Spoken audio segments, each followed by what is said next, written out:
Olá, muito bom dia a todos. Meu nome é Taina Reisman, sou coordenadora da área técnica aqui da OCB Mato Grosso e estamos nesse momento dando início à nossa live Perspectivas, Oportunidades e Desafios para a Safra 22-23. Em nome da OCB Mato Grosso, quero agradecer a participação de todos que estão conosco neste momento nos assistindo e dizer que hoje a gente vai discutir sobre a conjuntura atual do mercado, as perspectivas de produção, perspectivas de crédito. E para falar um pouco conosco, a gente vai trazer aqui hoje o Clayton Gower, superintendente do IMEA.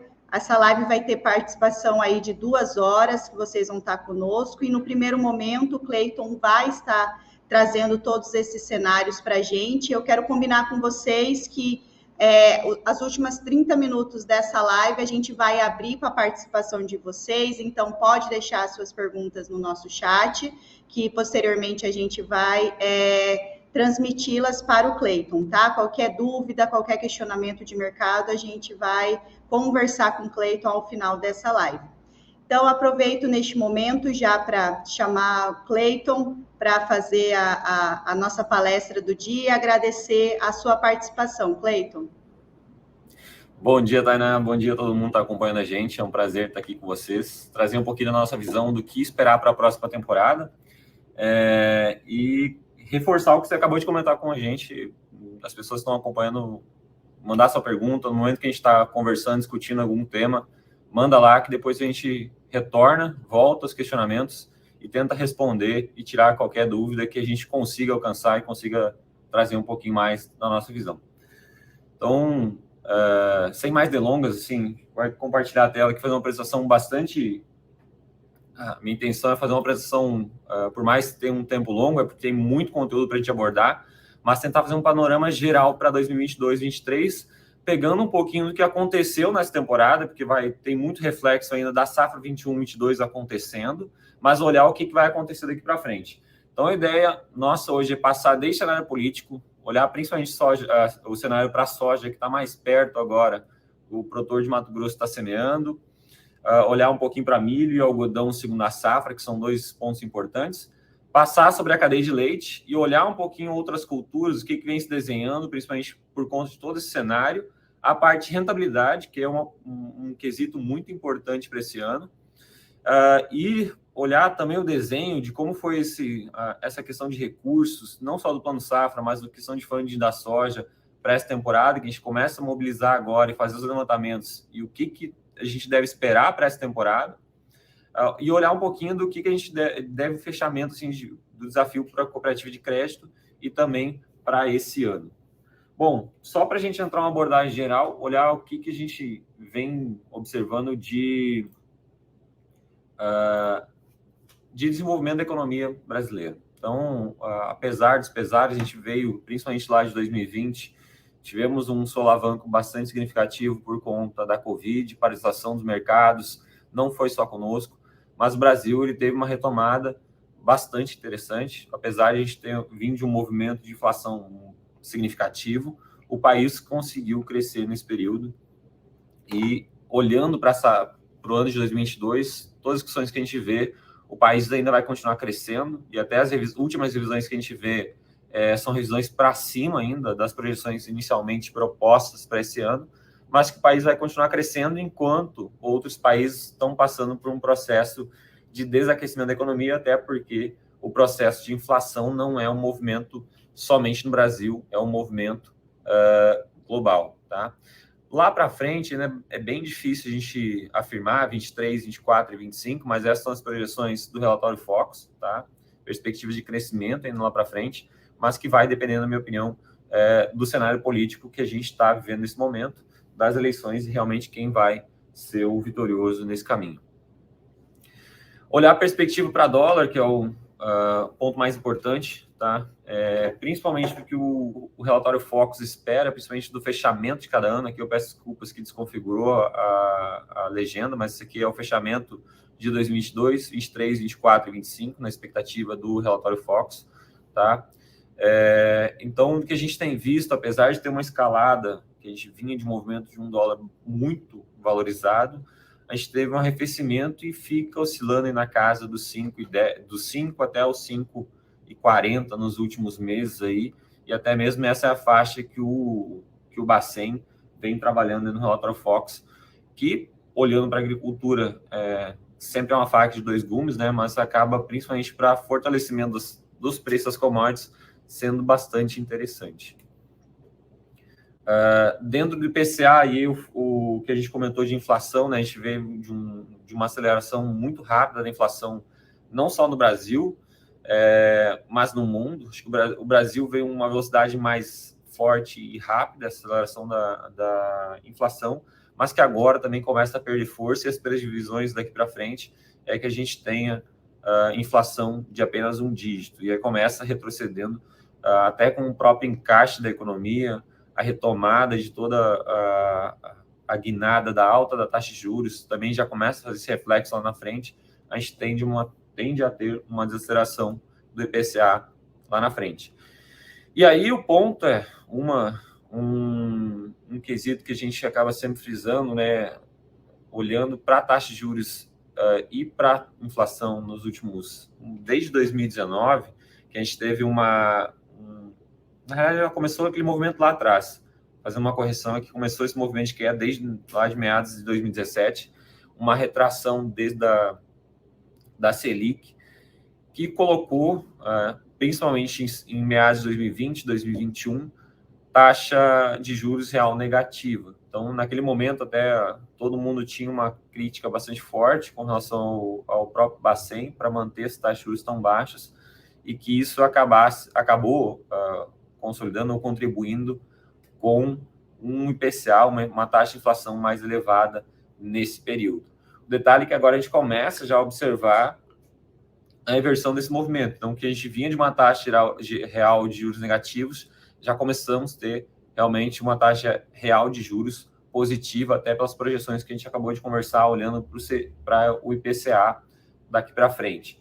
Principalmente porque, olhando para esse cenário, é literalmente o efeito mola, que a gente acaba comentando, né?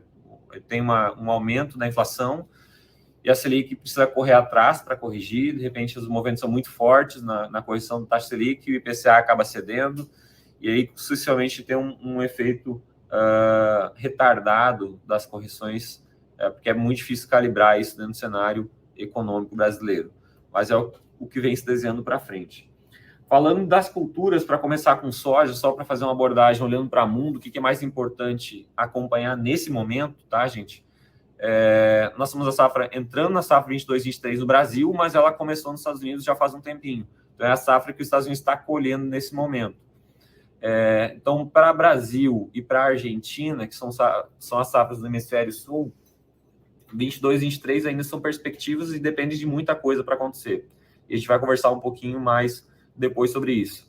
Mas olhando primeiro para os Estados Unidos, que é o principal, que já está muito definido, olhando a safra norte-americana, a gente tem um aperto dos estoques finais por lá, puxado principalmente por uma redução de produção observada lá nos Estados Unidos por conta de um clima bastante seco, principalmente, aí a gente pode frisar para as três culturas, para soja, para milho e também para algodão, que acabaram sendo bastante impactados. Isso, e aí como eu comentei, a perspectiva do SDA e até mesmo da própria Conab é uma retomada da produção no Brasil, que aí, na minha opinião, para a consolidação desse número, a gente tem um potencial para chegar lá, mas precisa o clima se consolidar, a gente tem uma certeza maior que vai acontecer com os estados do Sul, depois a gente conversa também sobre isso, e aí a gente teria um cenário de estoques mundiais maiores, tá? Mas essa é uma perspectiva inicial, olhando para o SDA, que, na minha opinião, tem uma chance de acabar não se consolidando. Isso vai depender de Brasil e Estados Unidos, tá? Brasil e Argentina, me perdoem. Olhando, então, principalmente Estados Unidos, os ajustes que a gente viu do lado de lá, agora que aconteceu praticamente no último mês, um reforço, um corte maior perante a safra norte-americana, é puxado principalmente pelas condições de lavouras. Então, o que a gente viu lá, as condições que vinham caindo ao longo de praticamente toda a safra, começamos em índices de condições de lavouras boas e excelentes extremamente elevado, perante a média histórica, a gente tinha condições significativas, mas que acabou perdendo condições ao longo do tempo, e principalmente por conta desse cenário mais seco no meio oeste americano. E aí, quando a gente olha as potencialidades de a gente ter uma correção dessa produtividade, principalmente nesse sprint final, apesar de ter começado a colher a soja por lá, é bastante difícil, até porque as chuvas não tendem a acontecer, pelo menos do que a gente viu nesse meados do final do mês de setembro e início do mês de outubro, não aconteceram por lá nas principais regiões produtoras e acabaram não consolidando também esse valor, essa potencialidade de recuperação. Olhando para o Brasil, e aí o primeiro cenário que a gente quer frisar, a gente vai falar de Mato Grosso especificamente depois, mas olhando a primeira perspectiva da safra 22-23, posto pela Conab no último mês, é uma perspectiva de aumento de área cultivada no país. Então, a continuidade desse movimento que a gente viu nessa temporada por conta do aumento de rentabilidade e os produtores ainda incentivados por conta do preço, um aumento de área cultivada e uma retomada da produção, principalmente puxada por estados que acabaram sofrendo muito com o clima nessa última temporada, principalmente Rio Grande do Sul, Paraná e Mato Grosso do Sul, que acabaram tendo um impacto, uma redução de produtividade e, consequentemente, produção bastante significativo. O detalhe, isso aqui a gente está retornando para as médias, tá? E aí, quando a gente fala de clima, principalmente os estados do Sul, são extremamente dependentes do Laninha, tá? E, na minha opinião, é a maior dúvida hoje, até porque a gente tem os modelos apontando, pelo menos, uma manutenção do Laninha até meados do final de ano. Então, até dezembro, esse aqui é o modelo que a gente tem do Australian Bureau of Meteorology, que é basicamente o instituto do governo australiano que compila as informações do Oceano Pacífico. Ele faz algumas análises também olhando os forecasts de todos os órgãos de meteorologia mundial, e ele plota essas perspectivas olhando para os próximos meses, que vai ser o comportamento do clima, principalmente esse aqui é o Ninho 3.4, que é o que vai dar reflexo nessa região do sul do Brasil, e definição do índice biométrico na região. Então, se isso já é o terceiro ano consecutivo que a gente tem uma formação de laninha característico, que é o que a gente fala quando ele tem a diminuição das temperaturas abaixo de 0,8 das médias históricas. Então, quando ele fica com essa redução ou índice acima disso, é um laninha característico. E que só teria um arrefecimento, um aquecimento dessas águas a partir de dezembro, janeiro e fevereiro. O detalhe é como vai ser o comportamento até dezembro, porque dos mapas que a gente observa dentro do NOAA, para os próximos meses, olhando para as precipitações e aí olhando para o histórico, o que deve acontecer, são volumes abaixo das médias históricas para ambos os meses. Bom, Cleiton, mas o que isso pode nos dizer? Principalmente novembro/dezembro, que também tem um padrão característico aqui de redução de volume de chuvas, são meses muito decisivos de produtividade nos estados do sul.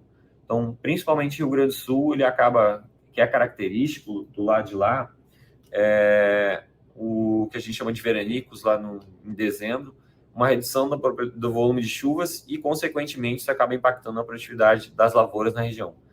Mas isso vai acontecer e pode impactar as áreas cultivadas por lá? Pode. O detalhe é como vai ser essa distribuição, que é uma coisa que a gente não consegue observar porque nós estamos olhando os índices no acumulado mensal. Então, que é o grande X da questão hoje, mas o que se desenha é que a gente vai ter um laninha característico e, potencialmente, a gente tem uma redução da probabilidade de chuvas por lá. E aí, sim, por isso que eu coloco lá que a gente tem uma condição de alcançar os 150 milhões de toneladas, mas que se isso acontecer, provavelmente a gente vai ter um recorte, um corte, na realidade, dessa produção. Então, como eu comentei, só um resumo de balanço de oferta e demanda do Brasil, o que deve acontecer. A gente está falando de uma variação anual de 3,5% de área cultivada, um aumento de produção que, se tudo acontecer bem, a gente está falando de um retorno de produção de 21%, que principalmente vai ser destinado para as exportações. O consumo doméstico ele tende a ter um leve incremento, olhando para frente, mas aí as questões de políticas de mistura obrigatória de biodiesel no diesel acabam segurando e freando um pouquinho desse movimento. Olhando para Mato Grosso especificamente, a gente está falando, então, uma safra recorde desse ano, né? A gente saiu com 11 milhões e meio de hectares cultivados e uma produção de 40,8 milhões de toneladas. Para o ano que vem, a continuidade de um incremento de área cultivada permanece num ritmo um pouco menor nessa perspectiva inicial, e uma produção que tende a continuar crescendo. Dentro das regiões, aqui só para mostrar, não diverge muito o que a gente tem nessa safra, até porque a característica posta do estado é realmente Médio Norte acaba sendo a maior produtora, na sequência Sudeste e Nordeste, nas principais regiões produtoras do estado. O que a gente tem visto é realmente as regiões ao norte crescendo numa velocidade maior do que as demais. E aí, olhando para o clima do estado de Mato Grosso, até por que a gente não observa ou não sempre tem uma tranquilidade um pouco maior para falar do estado, porque a estabilidade climática de Mato Grosso acaba sendo muito maior do que os estados do sul.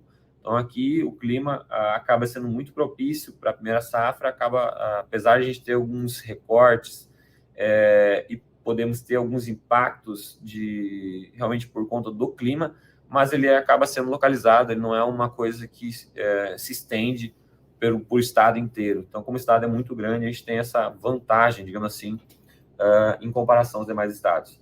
E isso, principalmente do que a gente tem visto da semeadura, essa perspectiva, uma velocidade que tem acontecido até o momento de semeadura no estado, com o clima colaborando, as previsões de acumulados dos próximos 30 e 60 dias bastante otimistas, acabam auxiliando esse movimento aqui em Mato Grosso. Para só fazer um comentário, olhar o que a gente deve se desenvolver dentro do balanço de oferta e demanda do estado, a maior parte continua sendo para exportação, é uma característica inata do estado. O estado precisa tirar esse produto daqui, a gente está falando de 25,7 milhões de toneladas para exportação, em torno de 60% do que a gente acaba produzindo, e o restante fica para o consumo interestadual e para o consumo mato-grossense, com a maior parte, porque a gente acaba absorvendo isso internamente para atender a produção de biodiesel no Brasil. E o farelo também ele acaba sendo exportado na mesma proporção do que a gente olha dentro do soja em grão. Dentro da perspectiva, só para olhar isso de um outro viés, mas só para a gente entender o que está acontecendo, né? Então, a área segue crescente. Então, perspectiva do ano passado, que foi 10% de incremento, a gente está falando de torno de 3% nesse momento. Ainda um pouco singela, mas principalmente temos que ter a consolidação. Tinham alguns quesitos que, principalmente as revendas, os gestores de carteira de clientes no campo têm alguma dificuldade de mensurar no primeiro levantamento, mas a partir de agora, com a semeadura, a gente tem uma certeza, uma noção um pouco maior do que vai acontecer.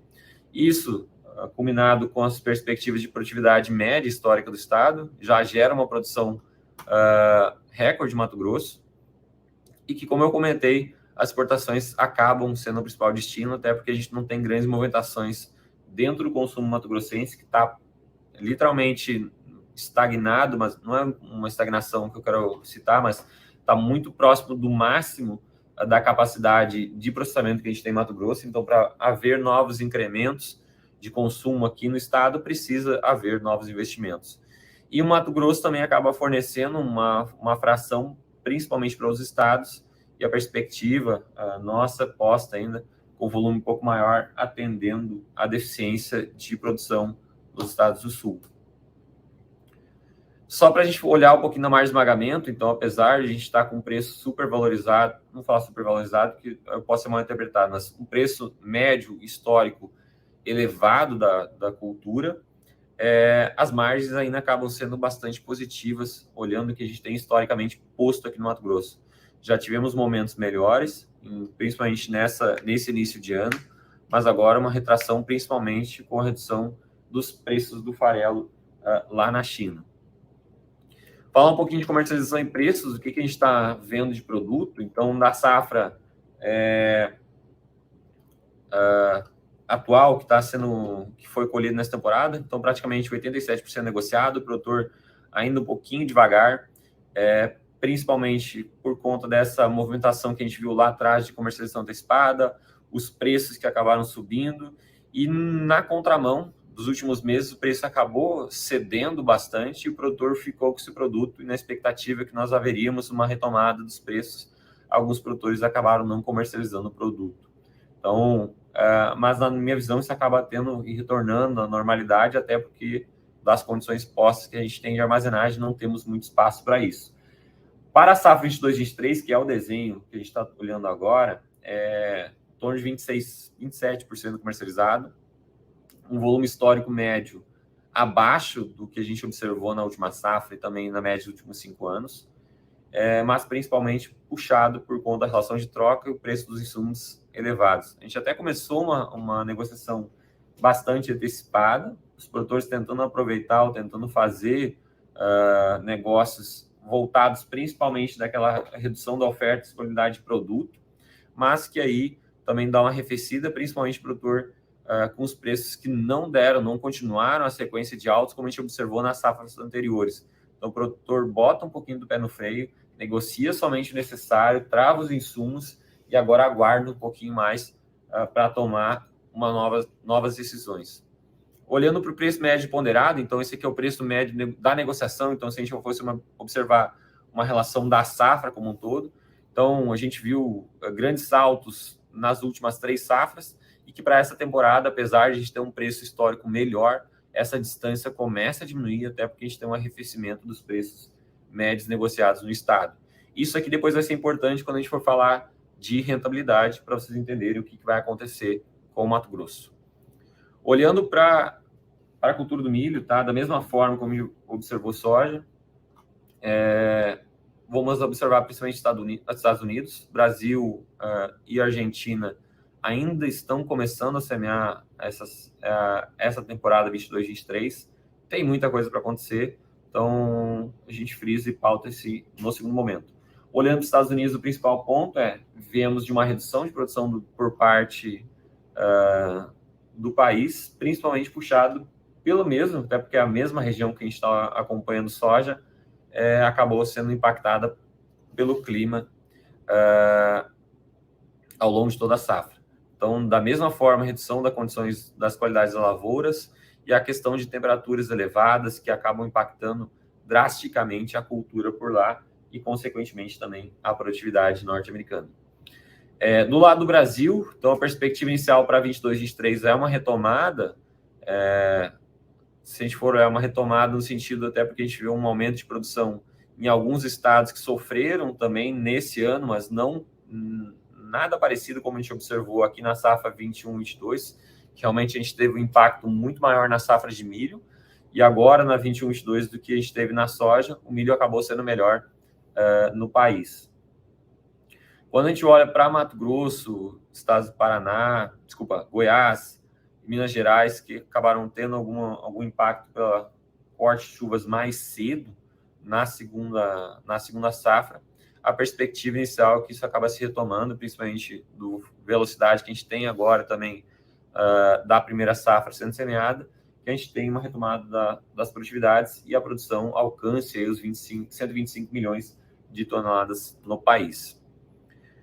Dentro da perspectiva de área, produção ou da oferta e demanda brasileira, a gente está falando então de um incremento de áreas que continua esse movimento do ano passado, então em torno de 3% em relação ao nível Brasil, e uma produção que aumenta e cresce 10% praticamente em relação ao ano passado. O consumo doméstico é diferente do que a gente viu na soja, com um crescimento interessante, em torno de 6%, puxado principalmente pela produção de etanol, mas que também as exportações vão precisar atuar, e aí um principal fator aqui são as exportações China, que tendem a contribuir para essa exportação, para esse volume na safra 22-23.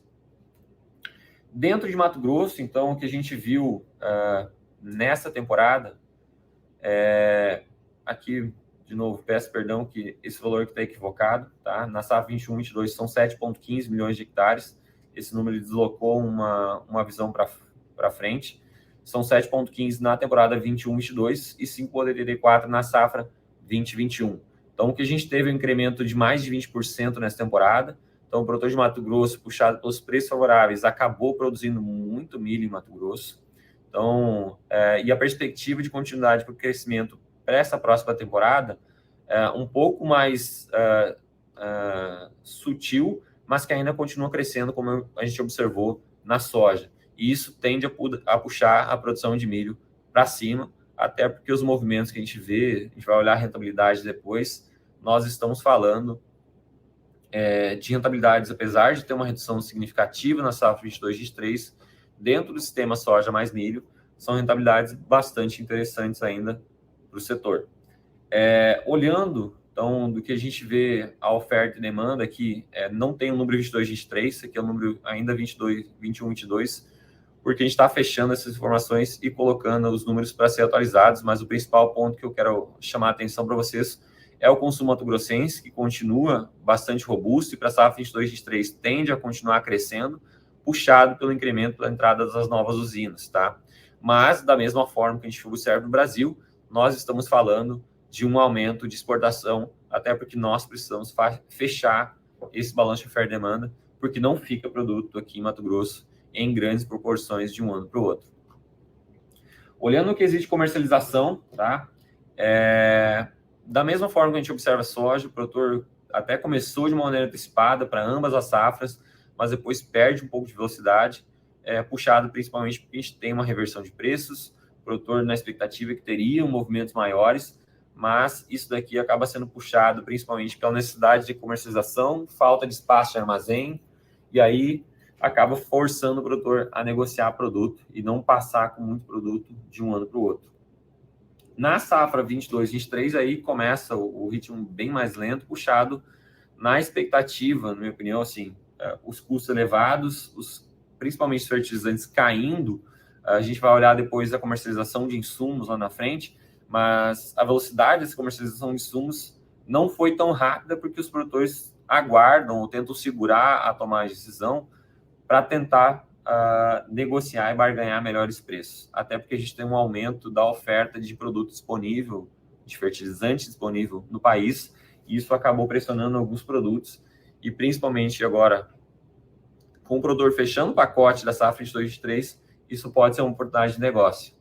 De novo, da mesma forma que a gente observa lá na cultura da soja, os incrementos muito robustos de um ano para o outro, da safra 19-20, 21-22, desculpa, 20-21, 21-22. Na 22-23, um crescimento acontece, mas ainda assim ele é uma diferença menor que a gente comparado com os últimos anos. E isso, aliado ao aumento dos custos, ocasiona uma pressão de rentabilidade, como a gente vai observar na sequência. Dentro do algodão, então a cultura, assim, o principal ponto, a gente vai olhar Estados Unidos e Brasil. O Brasil vai semear o algodão segunda safra ainda no início do próximo ano, primeira safra no final do ano agora, mas principalmente Mato Grosso, que a maior parte é segunda safra e tem uma participação significativa da produção brasileira. A gente conversa detalhadamente depois. O principal ponto é Estados Unidos, que vem realmente numa safra não muito positiva, que também para a cultura do algodão, que é uma região diferente do que o centro-oeste, o meio-oeste americano, também foi impactada pelas chuvas, pela falta de chuvas, e passa com uma produção menor do que esperado inicialmente. E isso, e aí aliado principalmente com o consumo praticamente passando de lado, a gente está falando de estoques finais mundiais andando praticamente de lado. Isso, da mesma forma que a gente viu lá, as condições de lavouras aí fazendo as mínimas históricas. Então, a gente veio desde junho lá, condições de lavouras boas e excelentes, extremamente, vou falar ruins, mas com níveis históricos extremamente baixos. Isso puxado principalmente pela área do Texas, que acabou sofrendo muito por conta das secas. Então, a região que é a principal região produtora dos Estados Unidos sofreu bastante isso. Se a gente for olhar, lá tem uma característica diferente aqui do Brasil, que tudo que é semeado não é colhido. Então, a gente tem 5,5 milhões de hectares semeados nos Estados Unidos, somente 3,2, se eu não me engano, vão ser colhidos. Então, tem um índice de abandono extremamente elevado nas áreas lá, principalmente do Texas, que é o maior produtor. Olhando para o Brasil, tá? A safra brasileira para o próximo ano, a perspectiva é de incremento, principalmente uma retomada do aumento da produção por conta desse ano foi um ano ruim, pensando em produtividade, tá? Algumas regiões realmente registraram as piores produtividades históricas dos últimos anos que a gente observou aqui no estado, e isso acabou impactando essa safra 21-22, tá? E para 22-23, uma retomada dessas perspectivas e também um incremento de área cultivada de em torno de 10%, acaba puxando isso para cima. Mas principalmente Mato Grosso, tá? A nível Brasil, a gente está falando de um incremento de apenas 2% em relação ao ano passado. E isso, da mesma forma que a gente observa, peço mil desculpas de novo, tem um equívoco aqui na importação, para a gente, para o Brasil não importa produtos nesses índices. Na verdade, o que a gente acaba importando são produtos específicos, principalmente algodão egípcio, alguma coisa para fazer as misturas, mas não são volumes significativos. O que a gente tem principalmente, nós somos exportadores da pluma no país. Olhando para a safra de Mato Grosso, que é o principal drive, acho que vai puxar o Brasil, e aí, na minha opinião, eu coloco um ponto de interrogação aqui, porque eu não tenho essa resposta ainda, mas a gente deve ter uma percepção um pouquinho melhor nos próximos 2 meses. Mas na perspectiva inicial para a safra de 2023, era um incremento de em torno de 10% das áreas cultivadas. Isso, para 22-23, era puxado principalmente pela rentabilidade, pelos preços que vinham subindo significativamente, e agora com a pressão que a gente vê nas últimas semanas, vamos falar dos últimos meses, em Nova York, acaba colocando um pouco de freio. E se a gente for olhar depois a rentabilidade da cultura versus o milho, a gente começa a ter uma aproximação bastante significativa. Então, às vezes, esse posicionamento, essa área de cultivo de soja, ou a velocidade de semeadura de soja no estado de Mato Grosso, vai ser decisivo também para o produtor concluir a tomar a decisão dele de cultivar mais algodão ou não, ou reposicionar isso para milho lá na frente. Então, esse mesmo número que a gente viu lá, a safra 22-23 ainda não saiu, vai sair agora no dia 15, a primeira perspectiva, mas o posto que a gente tem observado é realmente para as exportações, uma retomada dos volumes, não tão parecido com a gente viu lá na safra 19-20, mas uma retomada em comparação do que a gente viu na safra 20-21, mas principalmente contido por conta dessa redução da produção aqui no estado.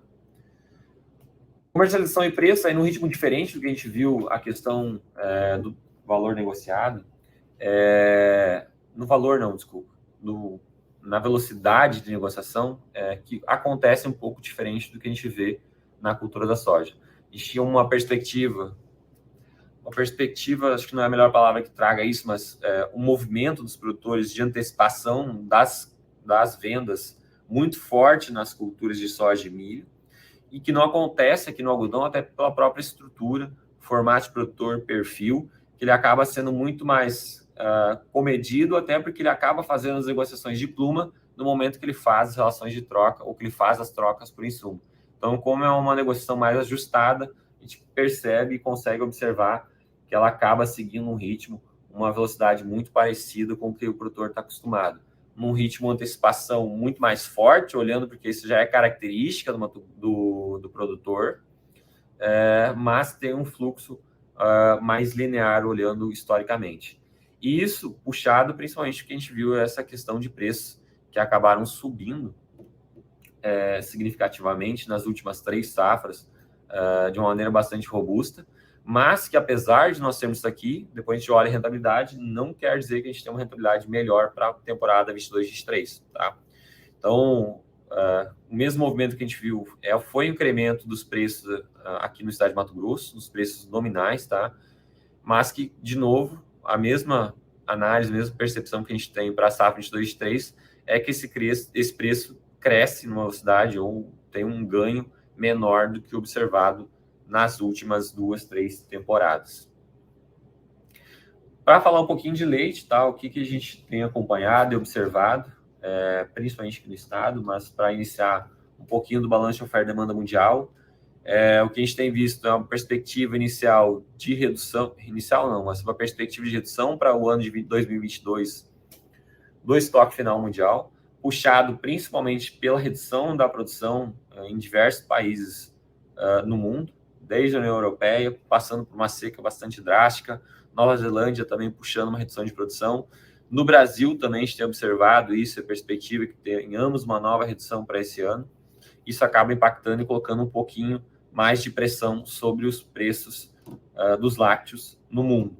O detalhe, e aí que fica, é realmente se a gente tiver algum problema na China, os indicadores que a gente tem acompanhado de economia por lá não demonstram sinais muito fortes de sustentação, e se isso acabar acontecendo, a gente pode ter um reflexo no consumo, e aí muda um pouco desse cenário aqui, até porque tem essa incerteza para ambos os lados. Dentro dos principais exportadores, aqui só para trazer um ranking, olhar o que a gente tem nos principais países, os principais players, né? A Nova Zelândia é disparado como o principal fornecedor de leite em pó no mundo, na sequência por União Europeia, Argentina, Austrália e Estados Unidos. Brasil tem uma participação, mas é ínfima em comparação aos principais players mundiais. Mas a participação esse mercado para o Brasil, ele acaba sendo importante, principalmente em momentos para acabar atendendo, às vezes, e dando um arrefecimento no mercado doméstico. Dentro dos importadores, e aí, como o Brasil acaba, se a gente for olhar depois o número para essa temporada, e acabar explicando também um pouquinho disso, com essas reduções, o Brasil também acaba importando, apesar de exportar alguns produtos específicos, a gente acaba importando para conseguir fechar o consumo brasileiro. Mas olhando os principais players nesse mundo, a gente está falando de China, Argélia e Indonésia, são os principais consumidores de leite em pó no globo.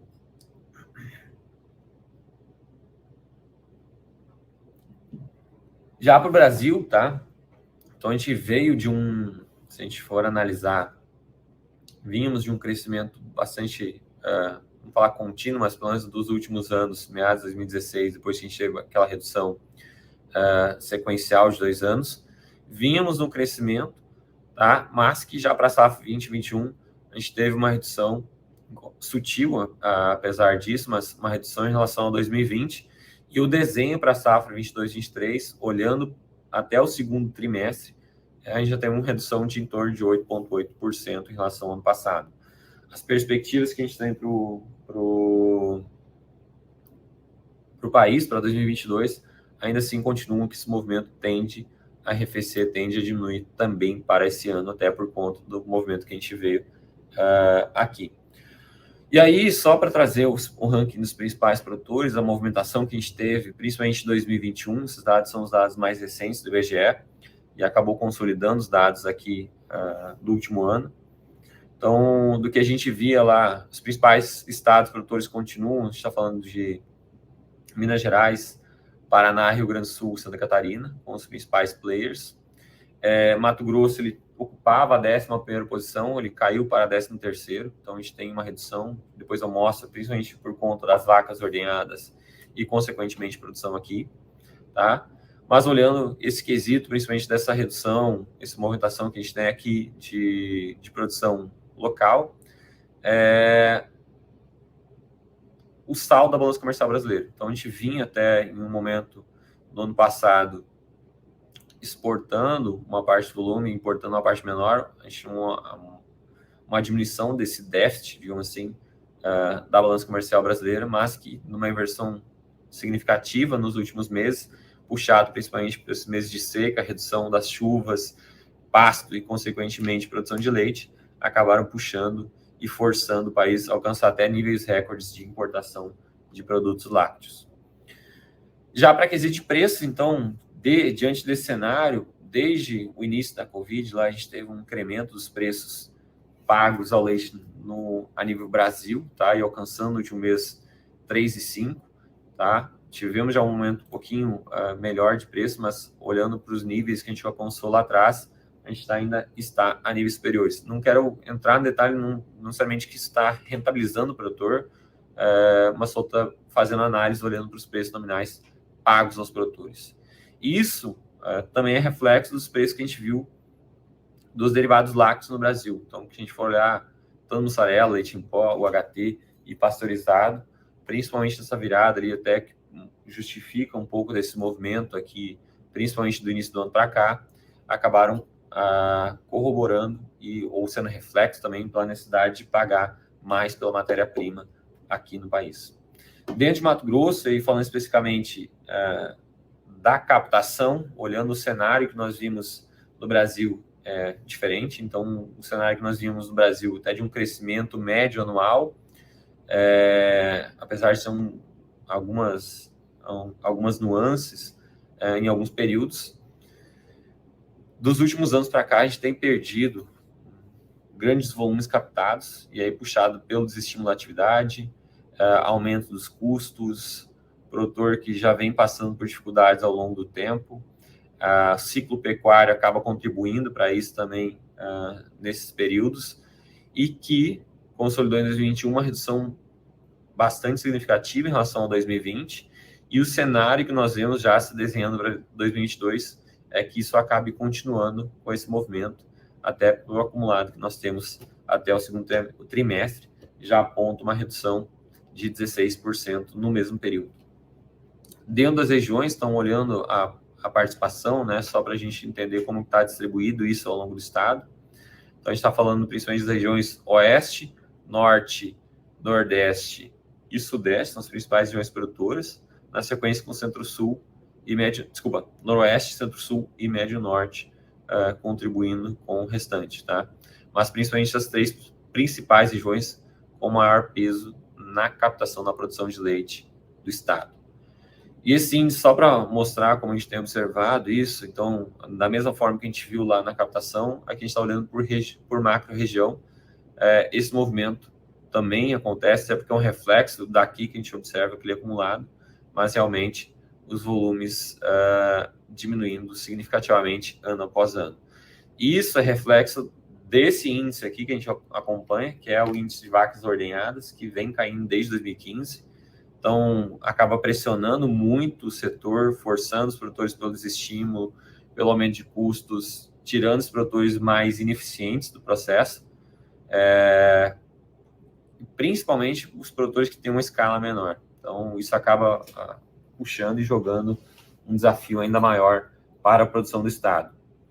E, como eu comentei, apesar de ter uma redução dos abates aqui das fêmeas, isso aqui é abates de animais fêmeas acima de 36 meses no estado, tá?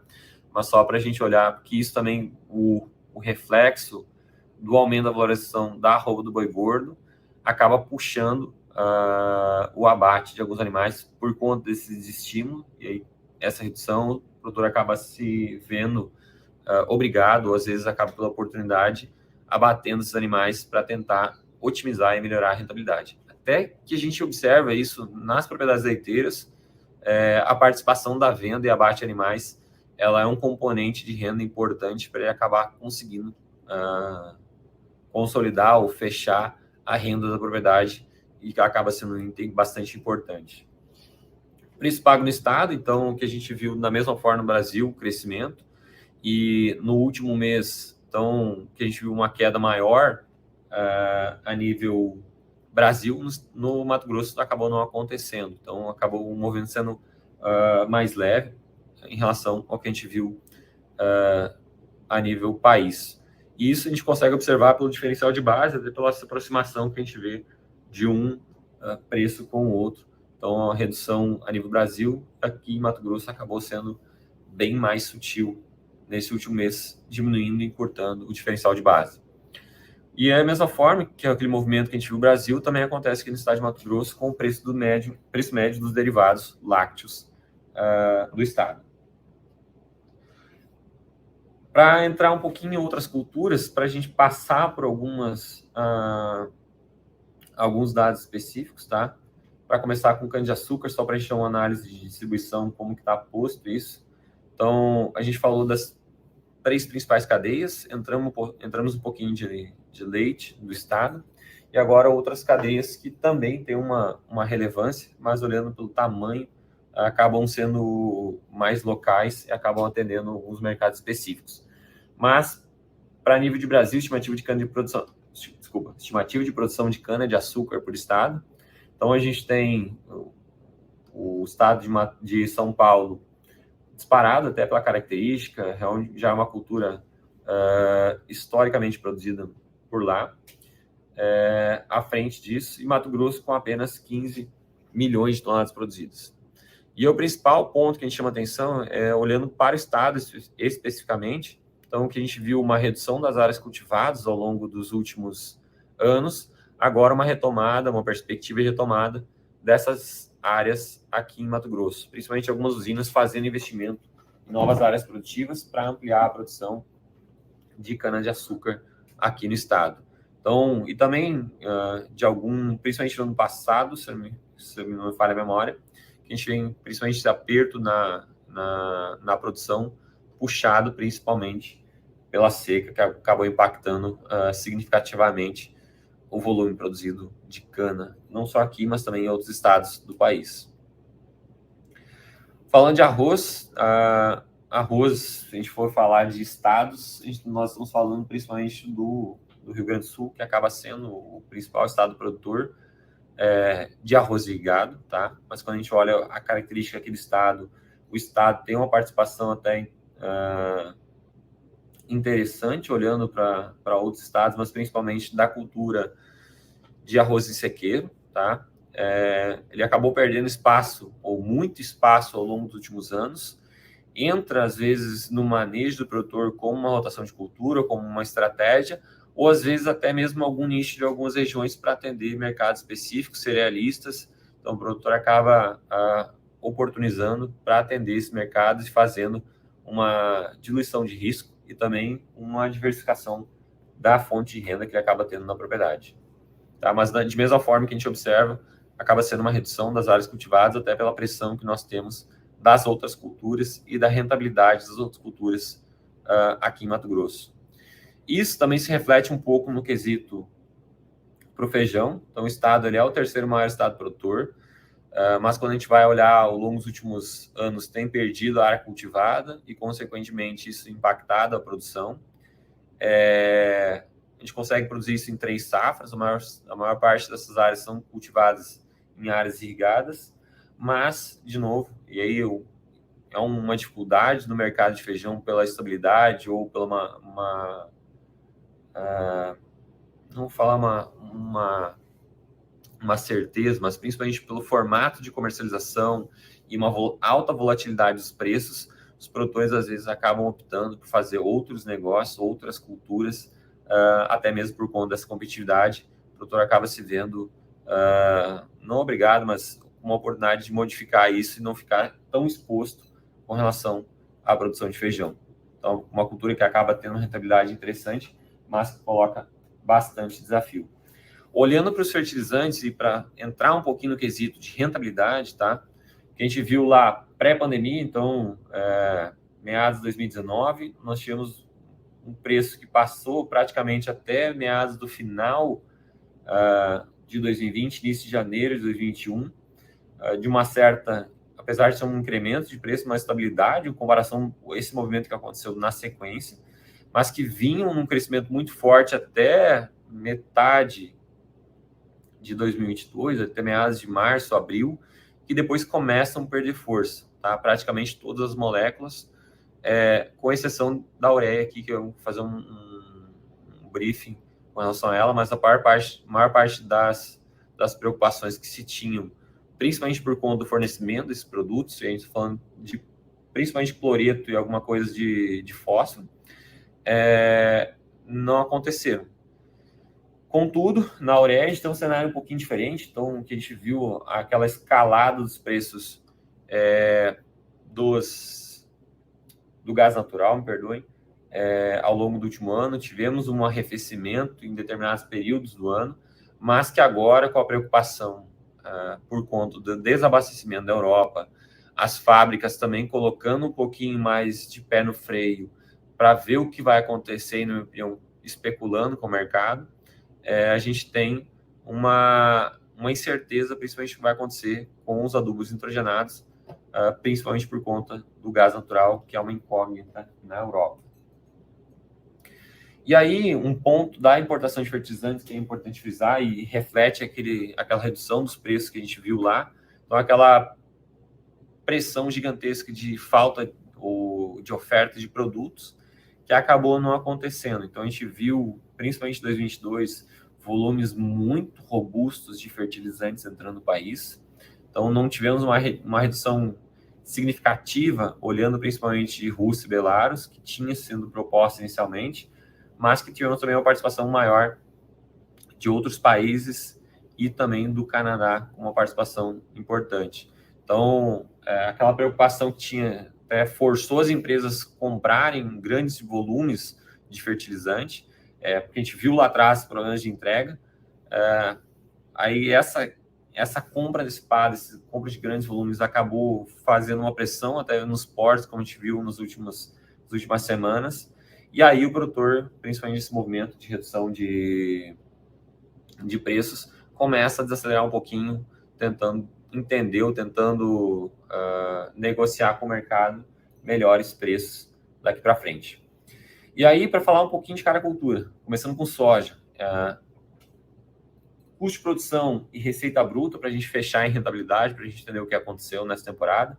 Então, até a safra 21-22, a gente não teve praticamente grandes saltos de custo de produção, teve algum incremento, mas principalmente aqueles que deixaram de negociar para a última hora, até porque, como eu já mostrei lá atrás, a negociação desses produtores de soja não foi tão impactada para a safra 21-22, pelo momento de negociação de insumos, mas que para a safra 22-23 a gente tem um salto literalmente abrupto, porque realmente o produtor que acabou, não é que ele acabou, mas nessa virada ele já estava negociando a safra 22-23 e aí ele acabou pegando aquele movimento muito mais pesado no aumento dos custos, que vai ser diferente do que a gente vai ver lá no milho, que a gente tem já um incremento maior na safra 21-22 pelo momento de negociação.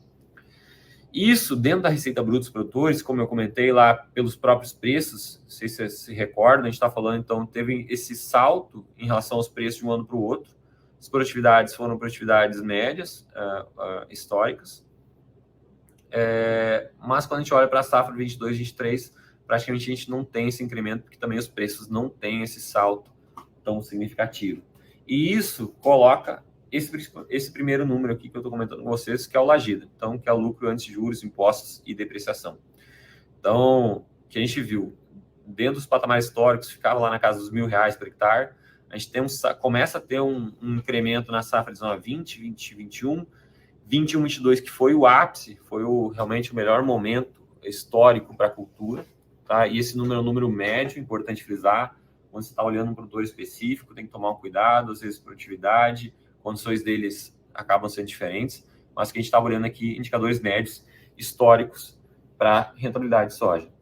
Agora, para a safra 22-23, o cenário já muda um pouquinho, porque a gente, de novo, tem uma pressão nos custos de produção e o preço não sobe tanto quanto subiu nas últimas safras. Isso coloca já uma queda de aproximadamente 40% do LAGIDA.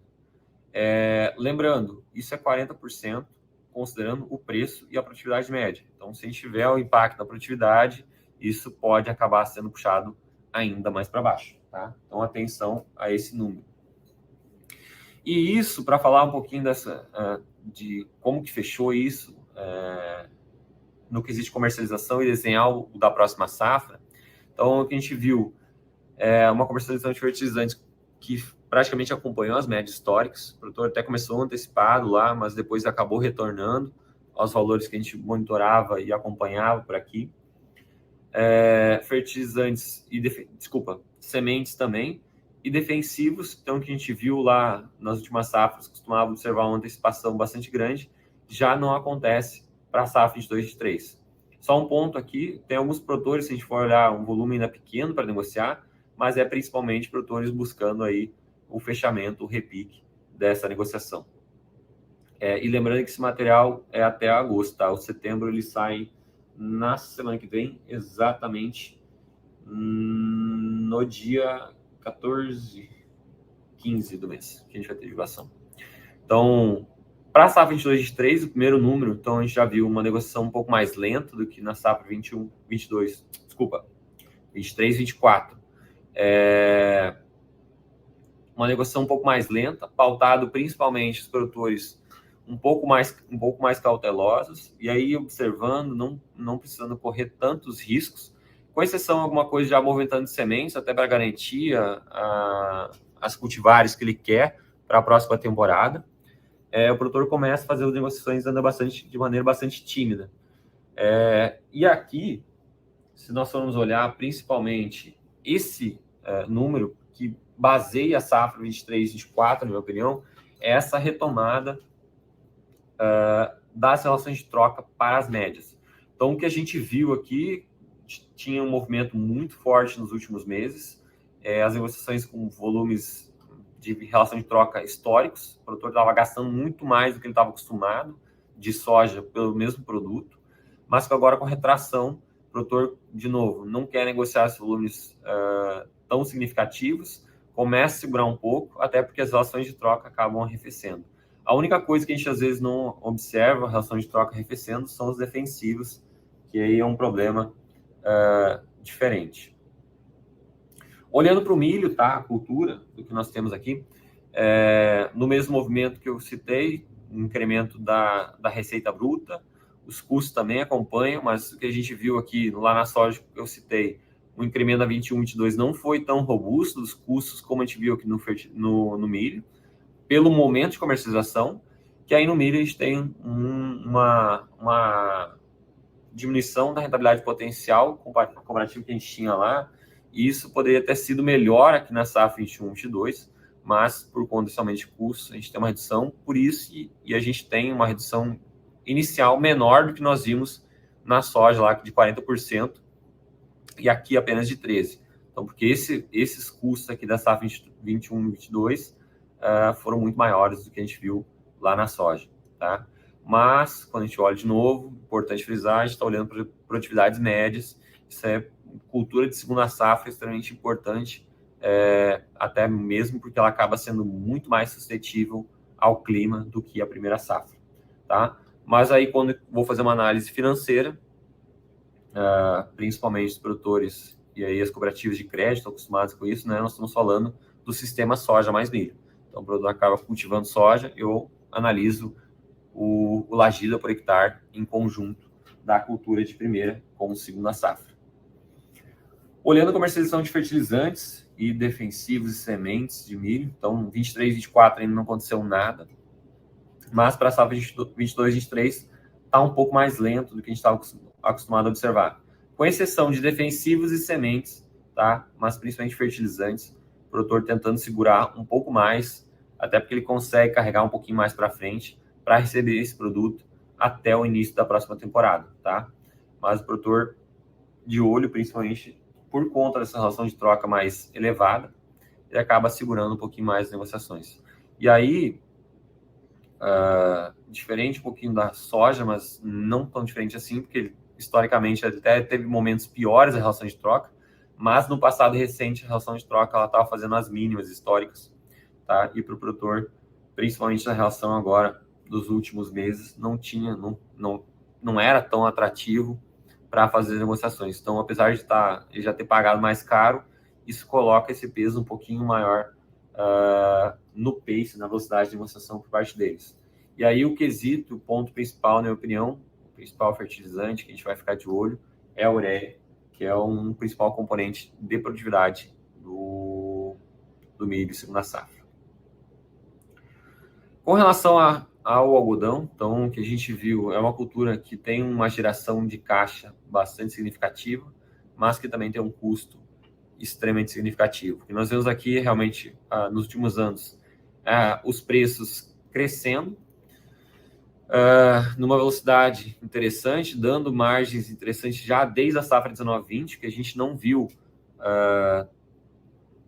falar margens interessantes, mas margens maiores do que a gente não viu nas outras culturas, começou só a ver na safra 2021, 21, 22, mas que esse incremento de preços, principalmente por conta da alta aplicação de fertilizantes e defensivos na cultura, acabam pressionando os custos de produção, e quando a gente vai olhar a rentabilidade, a gente vê que não é o mesmo movimento que a gente viu nas outras culturas. Então, soja e milho, a gente tem o ápice da rentabilidade na safra 21-22, que já tem uma diminuição por conta somente de custos da temporada, um impacto também na redução de produtividade aqui do estado, e para a safra 22-23, esse aumento de custos acaba colocando um peso muito maior na rentabilidade da cultura. E aí é o ponto que eu citei lá atrás com vocês, que é realmente a gente pode haver uma modificação, um reposicionamento dessas áreas, caso nós tenhamos alguma dificuldade de plantio, um impacto na janela, até porque a rentabilidade de milho e algodão acaba ficando muito parecida. Então, pelo risco de exposição da atividade, o produtor pode remanejar isso ainda para frente. E aí, para fechar, esse dado ainda a gente não divulgou, porque agora que começamos o plantio de soja no estado, mas o que a gente espera para o funding dessa safra que aconteceu agora, e até pelo desenho que nós temos visto aqui no Mato Grosso, é realmente aquele movimento que a gente tinha de uma participação maior do sistema financeiro.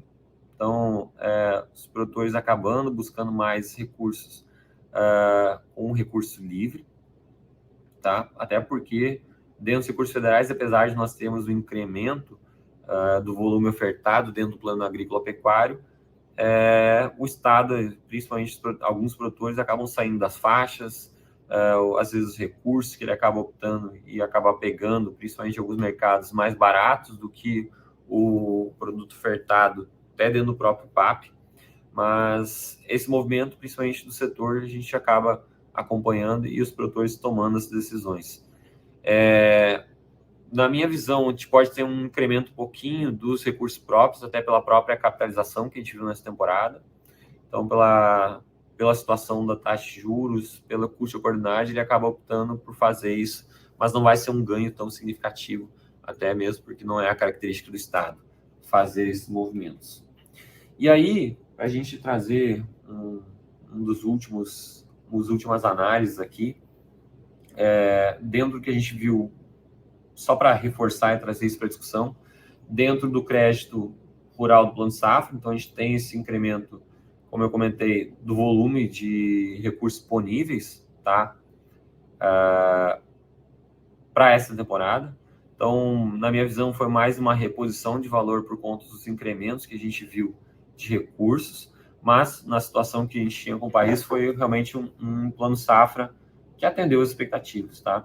Mas, realmente, se a gente fosse olhar alguns reposicionamentos, principalmente de perfil, até mesmo pelo aumento de custos, pelo aumento do preço das commodities, a caracterização de algumas linhas precisaria ter sido revista, mas diante da situação foi um plano safra positivo. Olhando para a aplicação disso, do que a gente já viu de julho a agosto, né, então a tomada de crédito, então a gente viu um incremento realmente de 16% nesse mesmo período, tá? Puxado, se a gente for olhar na separação, principalmente para o custeio, e depois a sequência com investimentos de 10,64, a gente vai quebrar depois quais foram os programas, mas principalmente até por conta desse juros, olhando a situação que nós tínhamos atualmente, da taxa Selic, dependendo do perfil, acabava sendo bastante interessante de captar isso via recurso federal. Então, do que a gente acabou observando, né, dentro das participações, Mato Grosso com uma participação bem pequena, tá? Dentro do Pronamp e Pronaf, até mesmo que eu citei ali antes desse perfil, mas outros estados aplicando volumes bastante significativos. Olhando para a participação dentro da linha de investimento, as principais que a gente tem no país, e olhando das principais captações para o Mato Grosso, da ordem de importância. Então, a gente teve o PCA, que foi uma participação significativa dos produtores aqui de Mato Grosso, até mesmo pelo que a gente viu puxar nos últimos anos, rentabilidade das culturas, possibilidade de comercialização, todas as vantagens que a gente vê dentro das linhas de armazenagem para o produtor, a gente viu esses investimentos acontecendo aqui no estado. A questão de irrigação também tomando uma participação interessante. O ABC e também o Moder Frota, até mesmo pela característica posta pela renovação de maquinários. Tá? Até do que a gente viu lá atrás, filas, compras, produtor aproveitando esses momentos de capitalização para também fazer a renovação do parque de máquinas. Olhando só para trazer aqui a taxa de juros, né, as variações que a gente viu dentro de todas as linhas, mas é o que eu acabei comentando, não esperávamos um movimento tão diferente disso, até mesmo por conta de que a gente tinha um incremento significativo da taxa Selic para o momento, e o governo federal segurando principalmente as linhas de crédito para os produtores de menor porte. Então, pelo menos teve algum reajuste de algumas linhas, mas olhando em linhas gerais, ainda assim abaixo da taxa Selic, principalmente desse período. E olhando a participação, principalmente das cooperativas dentro da captação desses recursos, a participação de um ano para o outro, né? Então, olhando dentro dos segmentos dos recursos do plano agrícola-pecuário, tá? Até o terceiro trimestre. Então, a gente tem uma participação, se a gente for olhar, principalmente das linhas 21, 22, em relação a 22 e 23, a participação de captação até o momento, né? A gente está falando praticamente passando uma captação de 0,16% a mais do que o ano passado, mas numa participação ainda parecida com o volume total entre esse período.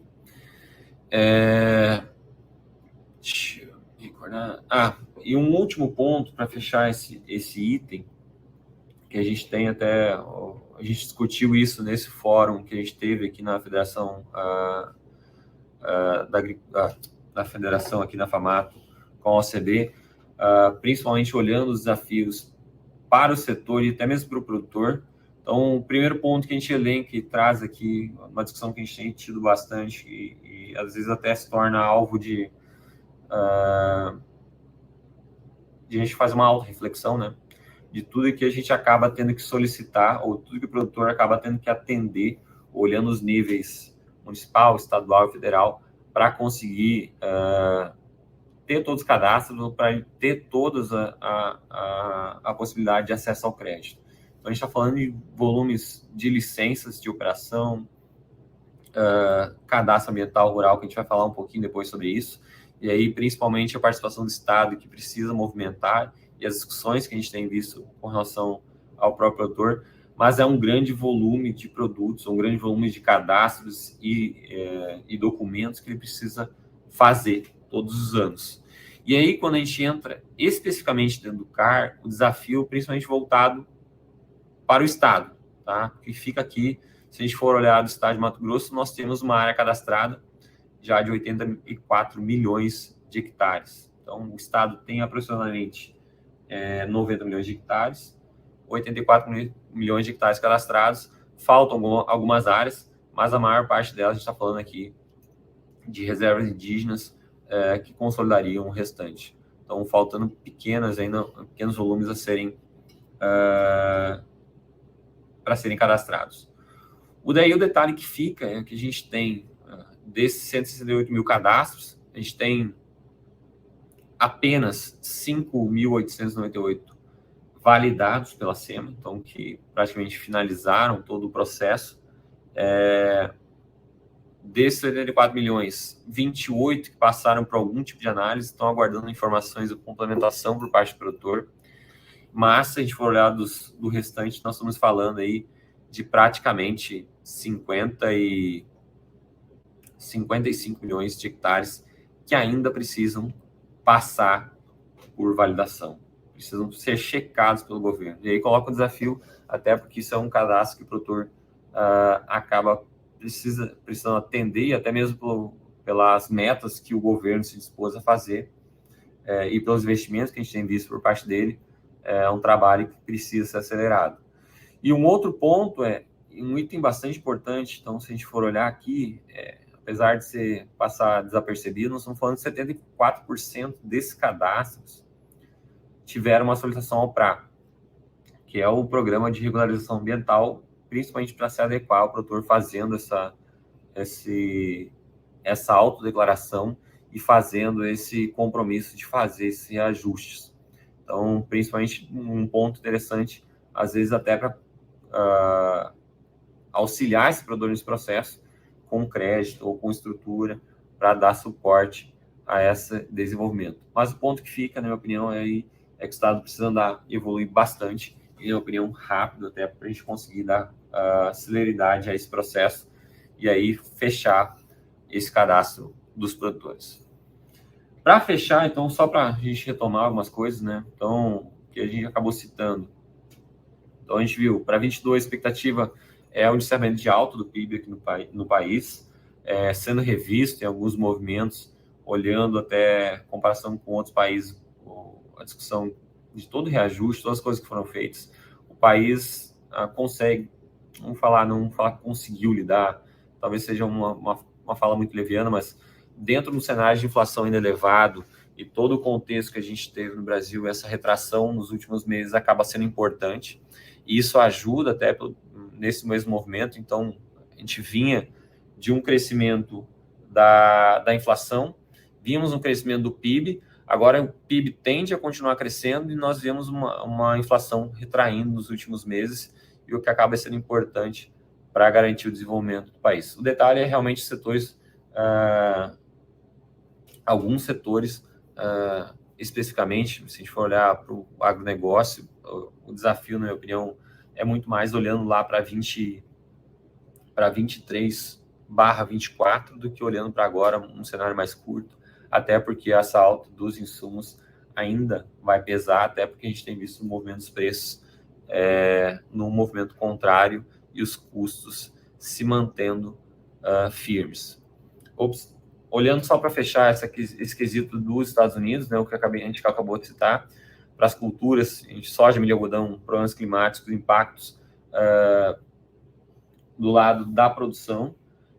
E aí, esse quesito, se eu fizer aqui com expectativa de aumento de consumo na China, então a gente pode fazer um parênteses por baixo disso, que vai depender muito de como vai acontecer todo esse desenrolar, né, esse imbróglio que a gente tem visto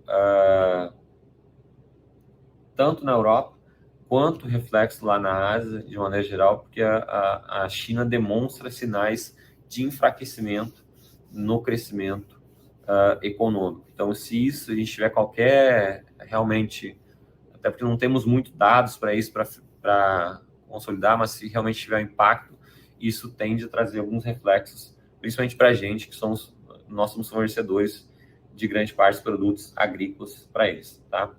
Olhando o Brasil, então, apesar de ter uma expectativa inicial da produção, que a gente tem um potencial de entregar uma produção agrícola extremamente interessante, o desafio fica por conta do clima, principalmente nos Estados do Sul, ainda com uma grande incerteza. Estado de Mato Grosso, aí uma tranquilidade um pouco maior para a cultura de primeira safra. A de segunda safra, a gente vai ter que aguardar mais alguns meses para ter uma certeza maior, mas o que vem se desenhando aí, pelo menos de uma janela de semeadura que nós temos até agora com a safra de soja, ainda bastante interessante. E aí, para finalizar esses dois tópicos, até do recurso do plano safra, a gente acabou já consolidando mais próximo, assim, o que a gente acaba frisando aqui é esse aumento de aplicação nesse mesmo período, por conta realmente das taxas de juros, e o PCA com nível bastante interessante aqui no Mato Grosso, produtores investindo na armazenagem, que é um negócio que a gente acaba sempre frisando e já trabalha há bastante tempo, junto com o Fred, junto com o pessoal do setor, para mobilizar a construção de armazém no Estado. Então, pelo menos tem mostrado reflexo que o Estado tem captado recursos para isso. E a questão de rentabilidade, para a gente finalizar, sim, é um ponto importante. Então, a gente viu as rentabilidades históricas extremamente positivas para a safra 21/22, para soja e para milho. Para algodão, já tivemos aquela redução, mas já mostra os sinais de arrefecimento para a safra 22/23 para ambas as culturas. E aí o detalhe, na minha opinião, fica realmente para 23/24, porque o cenário, se a gente tiver qualquer impacto dentro do consumo, e aí que volte a refletir um aumento de oferta nos Estados Unidos, um aumento de oferta também por aqui na 23/24, um cenário de preços não tão otimistas, e que se a gente tem um cenário ainda de preço de custo de insumos ainda elevados, coloca mais um desafio da rentabilidade da safra que vem na sequência. Está bastante longe? Tá, tem muita coisa para acontecer, mas é um sinal de alerta, principalmente para quesitos, produtores, e tomar cuidado com a alavancagem, certo? E era isso que eu tinha para falar com vocês. Foi em torno de 1h20, mas a gente tem um espaço agora para debater e conversar sobre as dúvidas ou questionamentos que o pessoal tiver.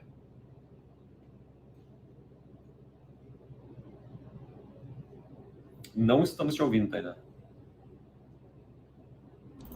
Desculpa, estava mutada aqui. Muito bom, Cleiton. muitas informações, muitos dados, tenho certeza aí que gerou muitos insights para todos nós, pelo que eu consegui captar aqui com essa enxurrada de informações, oportunidades para o Brasil, aí pensando em Estados Unidos com cortes de produção, pensando aí essas questões climáticas lá, mas um sinal amarelo, vamos colocar assim aqui, apesar dessa produção nossa crescendo, o nosso custo aí acaba trazendo esse sinal amarelo para a nossa rentabilidade. Pensando nisso, eu quero iniciar aqui uma provocação antes de ir para o chat, pegando um gancho do que você acabou falando para a gente agora, bem no finalzinho, que é da próxima safra, não a 22-23, mas a 23-24. Pensando aí que a gente está ainda um pouco longe, não sabemos a produção brasileira, norte-americana, não sabemos como que vai ser a questão do preço. O que você acha como que você acha que pode se desenhar essa questão dos fertilizantes, principalmente, que foi um grande calcanhar de Aquiles para os nossos produtores, e a guerra da Ucrânia perdurando, a gente não consegue ver aí uma trégua entre eles, né? E a gente percebeu aí pelos seus dados que acabou impactando significativamente para essa safra 22-23. Eu queria uma perspectiva do IMEA, mesmo que inicial, como que vocês estão vendo para a próxima safra, pensando que o produtor aí, principalmente do milho, do ano que vem, e da soja aí para 23-24, ainda não iniciou a compra dos insumos? Certo. Para a safra 23-24, até assim, tinha uma perspectiva inicial que a guerra teria um impacto muito maior no fornecimento de fertilizantes no mundo. Teve sim uma redução, mas olhando o reposicionamento, a agilidade até do próprio Brasil para tentar buscar novos fornecedores, captar isso, acabou se consolidando, a gente tendo volume disponível. Então, aquela preocupação inicial de falta de produtos não aconteceu. Isso para 23-24 coloca uma diminuição ainda mais sobre esse risco, na minha opinião, até porque se a gente estava a não ser que a gente tenha uma escalada muito grande da guerra, ou uma participação maior de países, ou uma recessão realmente que tem um movimento não só de Ucrânia versus Rússia, mas uma mobilização de mais países nesse quesito, não colocaria um risco grande de fornecimento, tá? Mas com relação a preços, aí eu já não sei, a gente não consegue ter uma certeza maior, mas não tende a ter um arrefecimento tão drástico, voltar aos patamares que a gente vinha lá atrás, até porque a gente está nesse quesito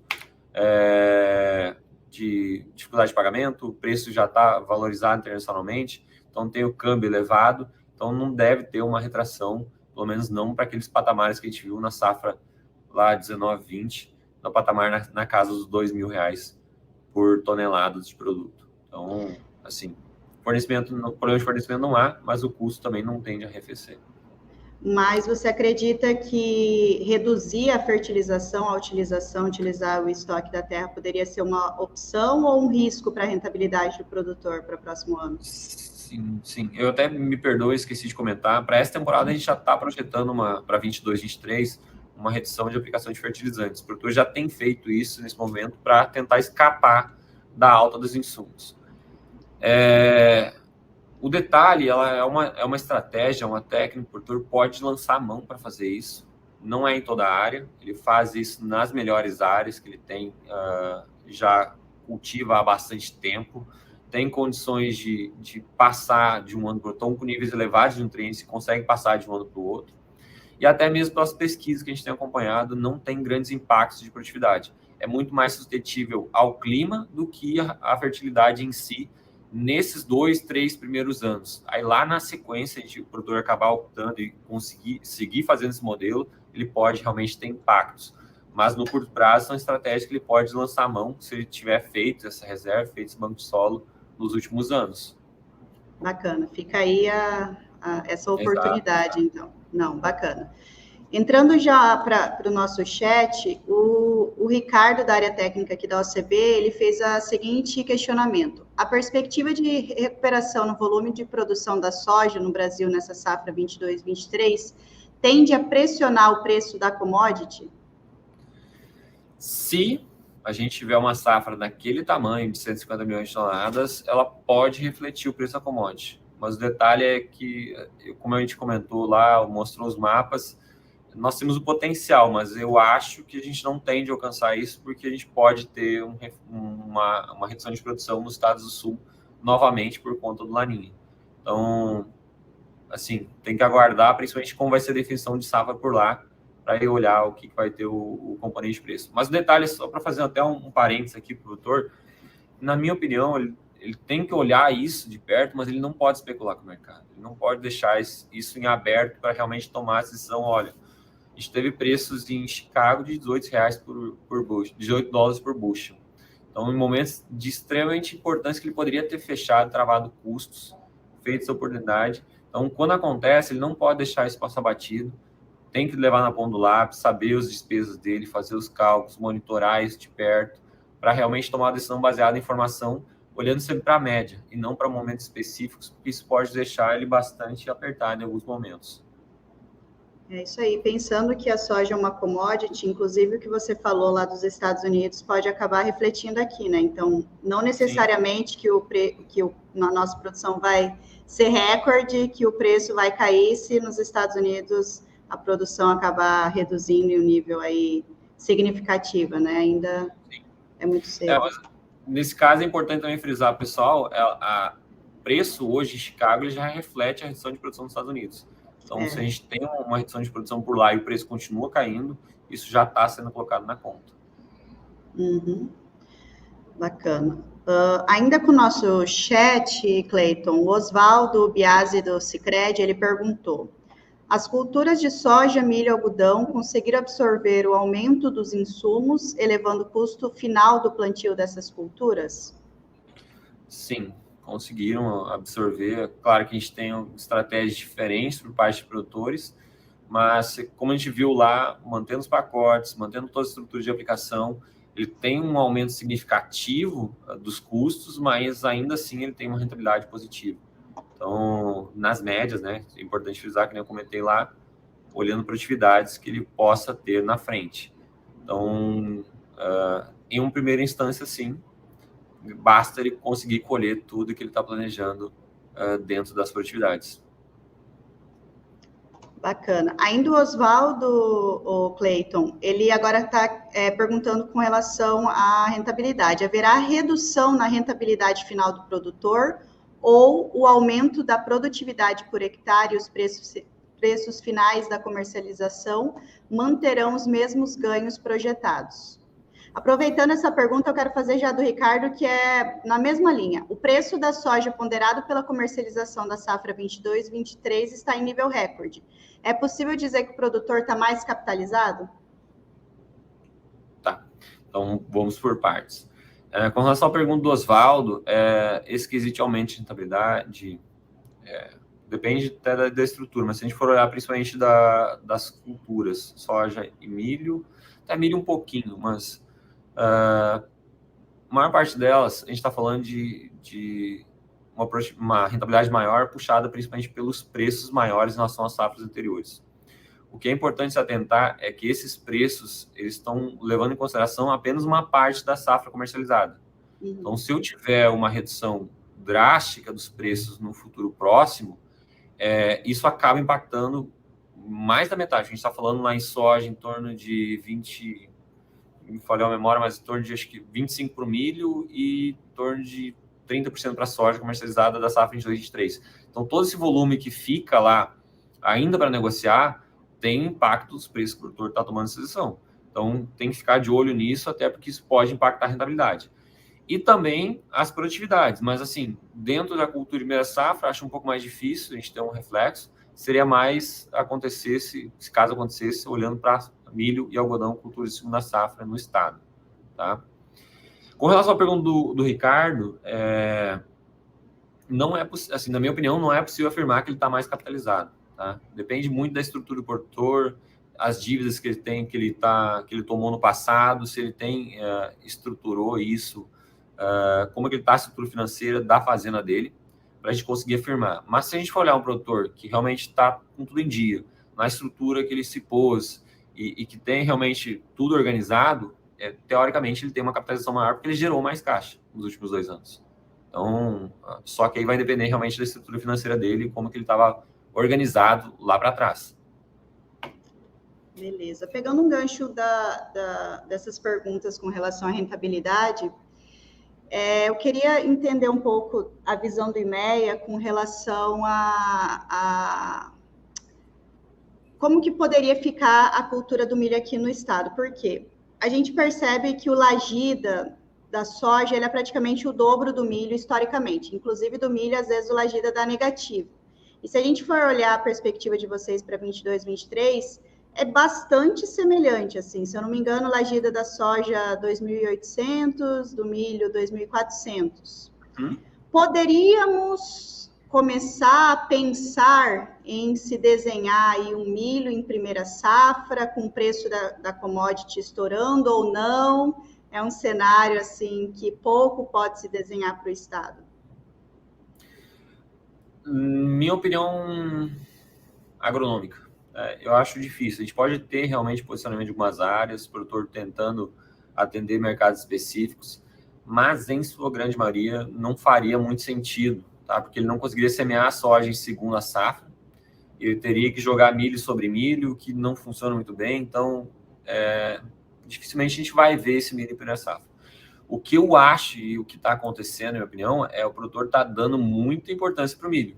Então, o que a gente tem visto é realmente, por conta dessa rentabilidade, o produtor tem investido, tem pensado até, às vezes, sacrificando a primeira safra, no sentido de semear mais rápido, colher mais rápido, acabar dessecando esse produto para conseguir plantar o milho em segunda safra, utilizando cultivares de ciclo menor, que acaba, às vezes, usar a palavra chula aqui, mas castrando o potencial produtivo da cultura, e prioriza a segunda safra, porque a rentabilidade acaba se tornando muito interessante.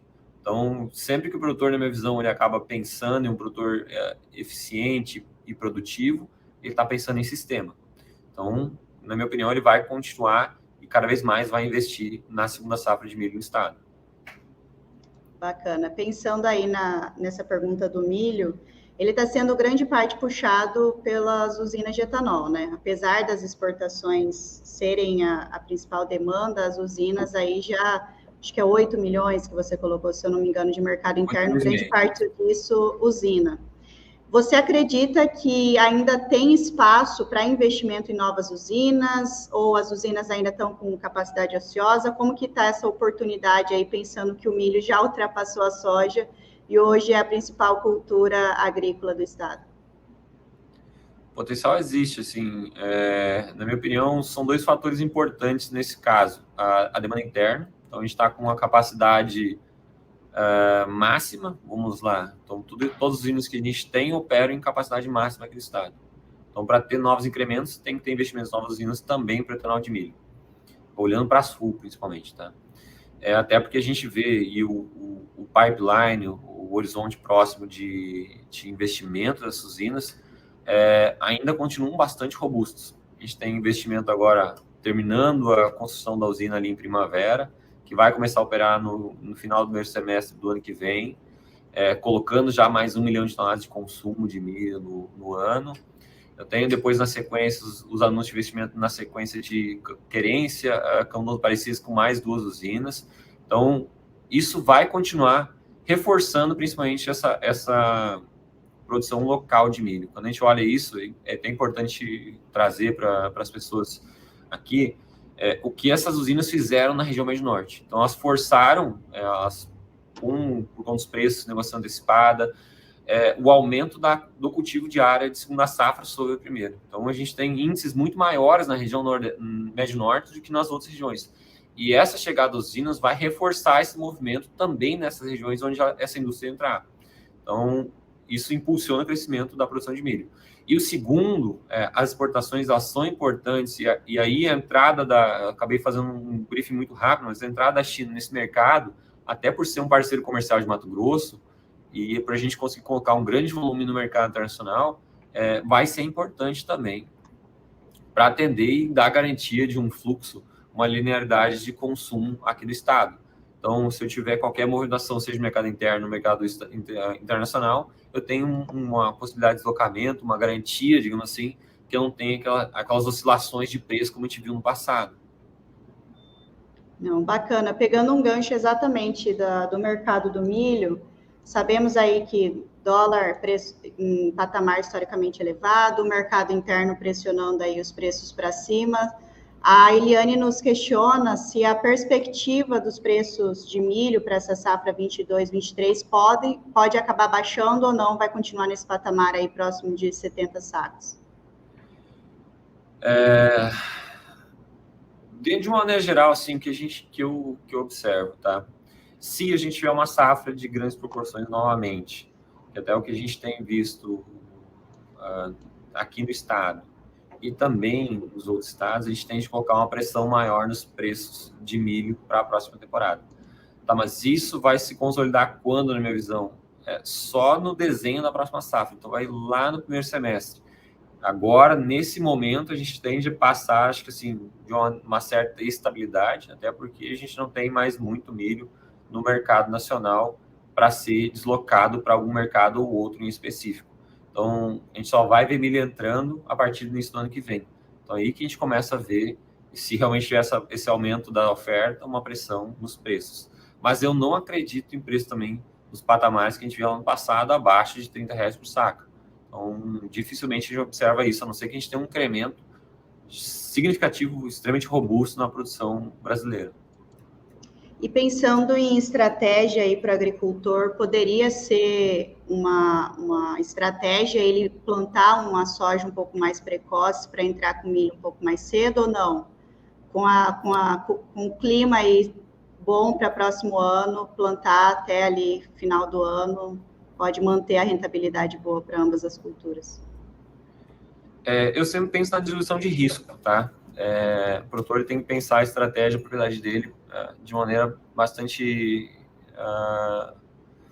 complexa. Então, o que a gente tem até observado os produtores e o que eu acho que faz sentido é realmente cultivar diversos ciclos de soja, até para a gente não ter uma concentração de colheita lá na frente e ter oportunidade de fazer isso, a cultura de milho segunda safra, com grande parte da área em soja precoce, super precoce, como a gente tem observado no estado acontecendo.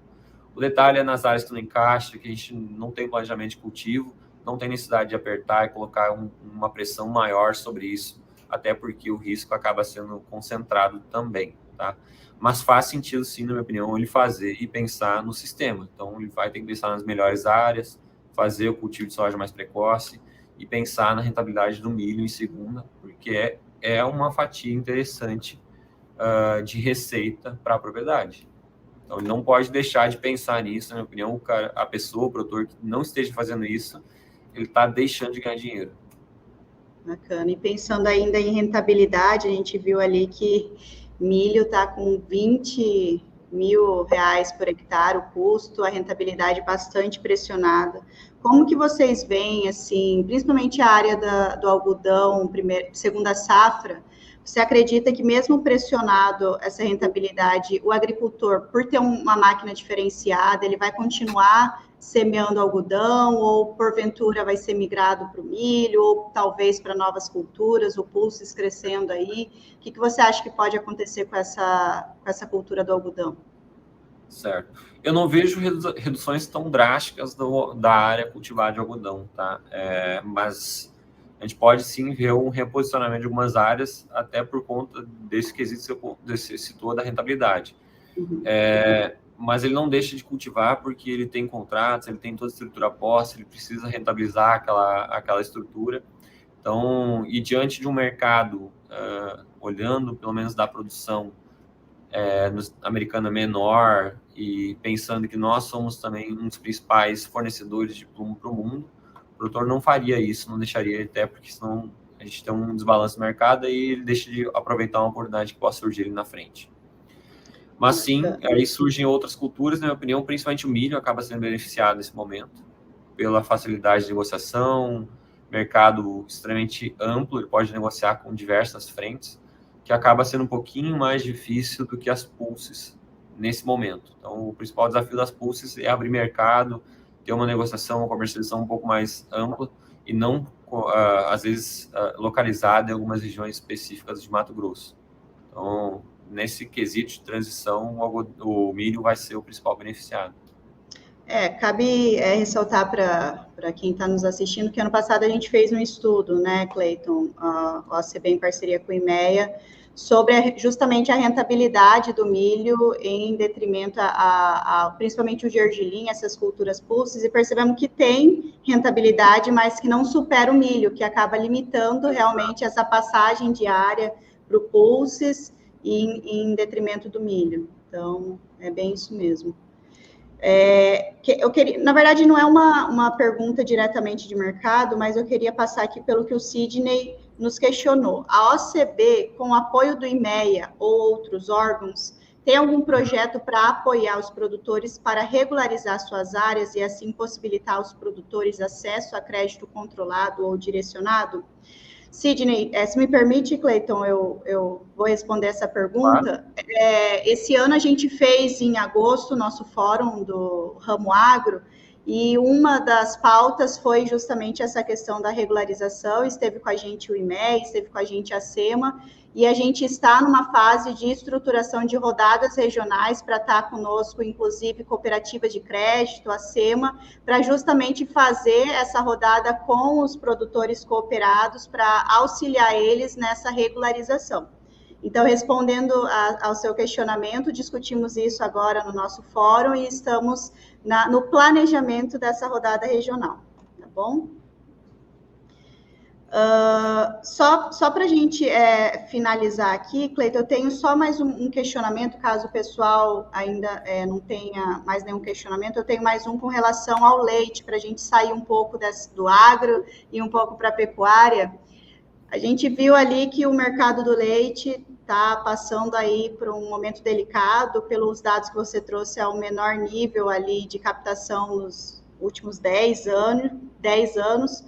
Pensando aí não só para os produtores cooperados, mas para o mercado de maneira geral, quais poderiam ser as estratégias que você acredita para recuperar não só a produção, mas a rentabilidade do produtor, do pecuarista? Certo. Assim, na minha visão, o maior desafio do produtor de leite é ele se enxergar como produtor de leite. Normalmente ele tem uma atividade, ele considera isso como uma atividade secundária. Então, esse é o primeiro passo. Então, por isso que a gente tem, às vezes, movimentos de extremamente estímulo e depois um desestímulo grande, e esse cara é o primeiro cara, a primeira pessoa a sair e ser jogada para fora da atividade. Então, acho que o primeiro passo seria conscientização e estruturação, até mesmo para um auxílio, para ele entender e conseguir organizar a propriedade dele para ampliar isso e tornar a própria produção de leite como uma atividade principal. O segundo, e eu acho que o mais importante, olhando para Mato Grosso e também para outros estados que acabam funcionando bem, é o planejamento de alimentação dos animais. Tudo depende de alimentação. Hoje, e o maior desafio que nós temos no Mato Grosso, diante dessa alta dos insumos, e aí vai colocar todos por conta das commodities, milho, farelo de soja, DDG, seja ele qualquer for o complemento de alimentação animal, muito elevado, coloca uma pressão muito grande nos custos e aí dificulta ainda mais a produção do produtor.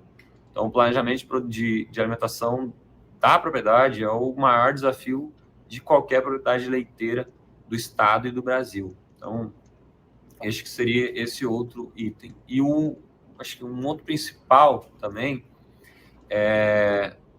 e aí entra muito mais um quesito de sucessão familiar, que eu acho que é o maior desafio dessas pequenas propriedades, porque a gente tem literalmente um envelhecimento da população. Nesse diagnóstico que a gente vai lançar da cadeia da produção leiteira no ano que vem, vai trazer um pouco dessa visão que a gente espera entender como está esse comportamento no estado, mas por conta desse estímulo, eu tenho um desestímulo das novas gerações para continuar na atividade.